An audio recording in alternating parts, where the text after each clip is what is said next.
예, 안녕하세요. 오늘은 2022년 12월 14일 밤입니다. 오늘도 한 법조인이 본 금강경 26편 금강경 제25 화 무소화분 교화할 바 없는 교화. 예, 한글 금강경입니다. 수보리야, 어떻게 생각하느냐?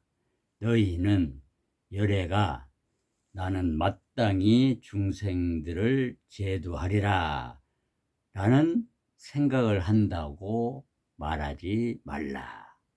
수보리야, 이와 같은 생각을 해서는 안 된다. 왜냐하면 실제로 열애가 제도할 중생이 없기 때문이다. 만약 열애가 제도할 중생이 있다면 열애에게 곧 아상, 인상, 중생상, 수자상이 있는 것이다. 수보리야, 열애가 내가 있다고 설하는 것은 내가 있는 것이 아니지만 범부들은 내가 있다고 여긴다. 수보리야, 범부라는 것은 범부가 아니라고 열애는 설한다. 예, 한문 금강경입니다. 수보리 의운하 여등 무리 열애 작시념 아당도 중생 수보리 막작 시념 하이고 실무유 중생 열애 도자 약유 중생 열애 도자 열애 즉유 아인 중생 수자니라. 수보리 열애설 유아자 즉 비유아 범부지인 이위 유아.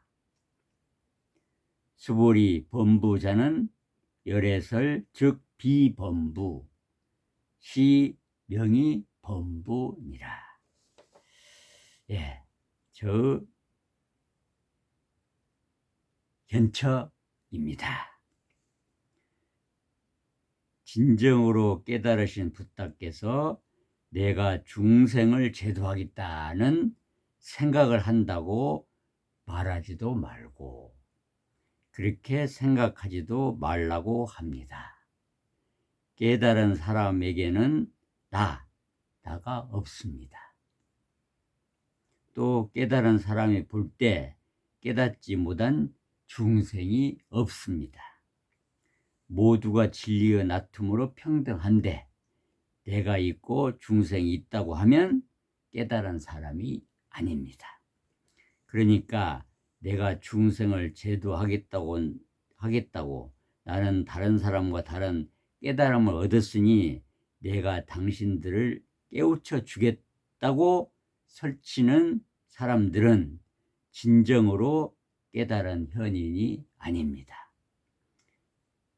자기가 깨달았다고 유명해지려고 색과 재물과 명예를 취하려는 사람들을 주의해야 합니다.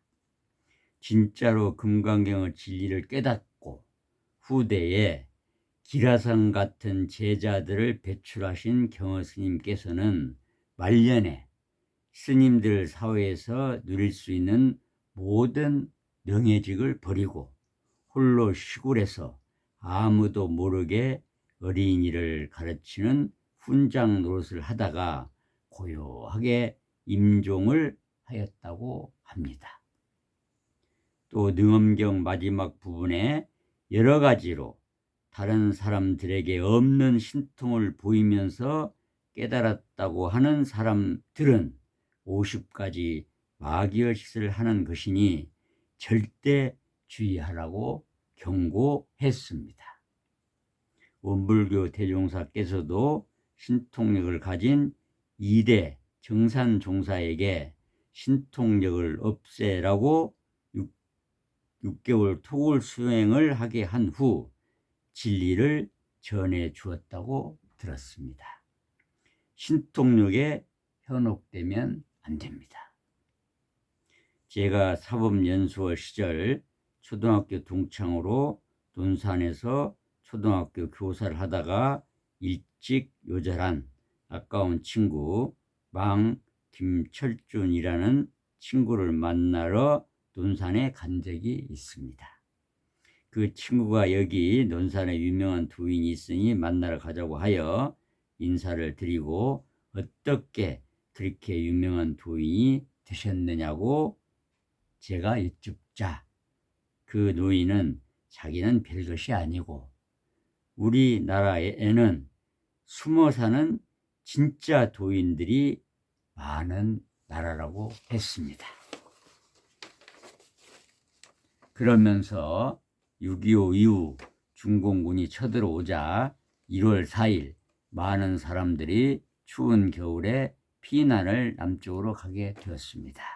그런데 논산의 그 노인 동네에 사는 사람들은 짐을 싸놓고 그 노인이 피난을 가면 자기들도 가고 그 노인이 피난을 가지 않으면 자기들도 피난을 가지 않겠다고 기다렸답니다.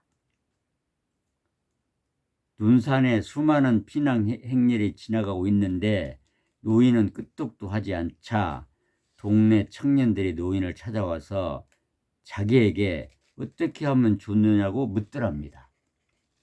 그래서 나도 몰라 하고 그러면 내 부탁 하나 들어달라고 하면서 저 많은 피난 행렬을 자세히 지켜보다가 이상하고 괴이한 행동을 하는 사람이 있으면 나에게 알려달라고 했답니다.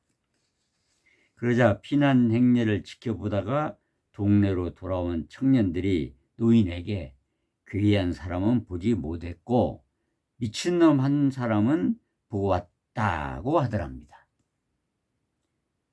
지게에다가 가만히 한 입을 짊어지고 피난 가는 사람들을 향하여 사시오 사시오 하니 누가 그걸 사겠습니까? 미친놈이지요. 그래서 자기가 피난 보따리를 풀고 편안하게 지내라고 했답니다. 청년들이 의아해서 자기가 알려주었답니다. 그 미친놈이 미친놈이 아니고 도인일세 가르쳐 주지 않는가? 가만히 사세요, 가만히 사세요라고 말일세. 도인들은 이렇게 가르친답니다. 또 무학대사께서 지금의 왕십리에 궁궐틀을 잡으려고 왔다 갔다 하는데 소를 끌면서 쟁기질을 하는 노인이 이놈의 소 무학에 같이 미련하다라는 말을 듣고 무학대사께서 엎드려 공손히 절을 하고 가르침을 달라고 하자 경복궁 터 있는 쪽을 가리키면서 심리 더 가라 왕 심리하라 라고 해서 지금의 경복궁 궁궐터를 잡게 되었다고 합니다. 무학대사도 고명한 도인이지만 이름 없이 쟁기질하며 농사짓던 그 노인이 무학대사보다도 더 높은 경지의 도인임을 말해줍니다. 진정한 도인은 이렇게 자기를 내세우지 않는 것 같습니다. 율곡 선생님도 임진왜란이 일어날 것을 미리 알고 10만 양병설을 주장했지만 아무도 그 말을 듣지 않다가 임진왜란이라는 일본의 끔찍한 침략을 받은 역사가 있습니다. 율곡 선생님은 퇴직 후에도 임진강변에 화석정이라는 소나무로 된 정자를 짓고 사람들을 시켜 그 정자에 들기름을 여러 번 바르라고 했답니다.